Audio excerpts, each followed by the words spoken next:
ಇವತ್ತು ಈ ಜನಗಣತಿಯ ಬಗ್ಗೆ ಈಗಾಗಲೇ ಮಾತಾಡಿದ್ದಾರೆ. ಸಿದ್ದರಾಮಯ್ಯನವರು ಈ ರಾಜ್ಯವನ್ನ ಒಂದು ಮಿನಿ ಪಾಕಿಸ್ತಾನ ಮಾಡಕ್ಕೆ ಹೊರಟಿದ್ದಾರೆ ಅಂತ ಅನ್ಸುತ್ತೆ. ಇಲ್ಲಿ ಬಹುಸಂಖ್ಯಾತರು ಹಿಂದೂಗಳಿದಾರ, ಮುಸಲ್ಮಾನರಿದಾರ, ಅರ್ಥ ಆಗ್ತಾ ಇಲ್ಲ. ನಾನು ಬೆಳಿಗ್ಗೆ ಪೇಪರ್ ತೆಗೆದಾಗ ಪತ್ರಿಕೆಯವರೆಲ್ಲ ಮುಸಲ್ಮಾನರು ನಂಬರ್ 1 ಅಂತ ಹಾಕ್ಬಿಟ್ಟು, ಅಂದ್ರೆ ಈ ಮುಸಲ್ಮಾನರು ನಂಬರ್ 1 ಅಂತ ಬರಬೇಕಾದ್ರೆ ಯಾರ ಚಿತಾವಣಿ? ಈಗ ವಕ್ಫ್ ಬೋರ್ಡ್ದು ಗಲಾಟೆ ನಡೀತಾ ಇದೆ ವೆಸ್ಟ್ ಬೆಂಗಾಲ್ ಅಲ್ಲಿ. ಯಾರ ಚಿತಾವಣಿ? ಬಾಂಗ್ಲಾದೇಶದ ಚಿತಾವಣಿ. ಅಲ್ಲಿರುವಂತ ISI, ಪಾಕಿಸ್ತಾನ IS ಇವರೆಲ್ಲ ಚಿತಾವಣಿಯಿಂದ ಹಂಗಾಗಿರೋದು.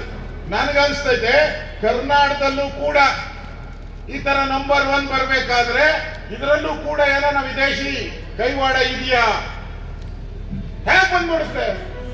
ದಲಿತರು 24.4% ಅಲ್ಲ ಇರೋದು ದಲಿತರು. ಅವರೇ ಇಲ್ಲೇ ಇಲ್ಲ. ತಮ್ಮನ್ನ ಕೇಳಲಿಕ್ಕೆ ಬಯಸ್ತೇನೆ, ಬೆಳಗಾವಿಯಲ್ಲಿ ಬಿಸಿಲು ಇದೆಯಾ ಇಲ್ವೋ?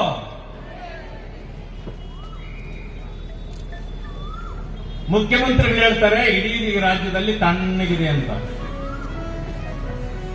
ಇದನ್ನು ಒಪ್ಪಬೇಕಾ?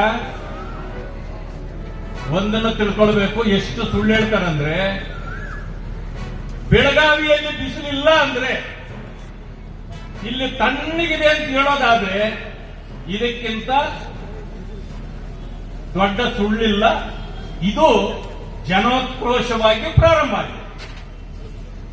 ಜನಾಕ್ರೋಶ ಎಲ್ಲಿಂದ ಪ್ರಾರಂಭ ಆಯ್ತು? ಒಬ್ಬ ಹಾಲು ಬೂತ್ ಹೋಗ್ತಾನೆ, ಬೆಳಿಗ್ಗೆ ಹಾಲು ತಗೊಳ್ಳುವಾಗ 9 ರೂಪಾಯಿ ಜಾಸ್ತಿ ಕೊಡ್ಬೇಕಲ್ಲ. ಆಕ್ರೋಶ ಅಲ್ಲೇ ಪ್ರಾರಂಭವಾಗುತ್ತೆ ಬೆಳಗ್ಗೆ 6 ಗಂಟೆಗೆ.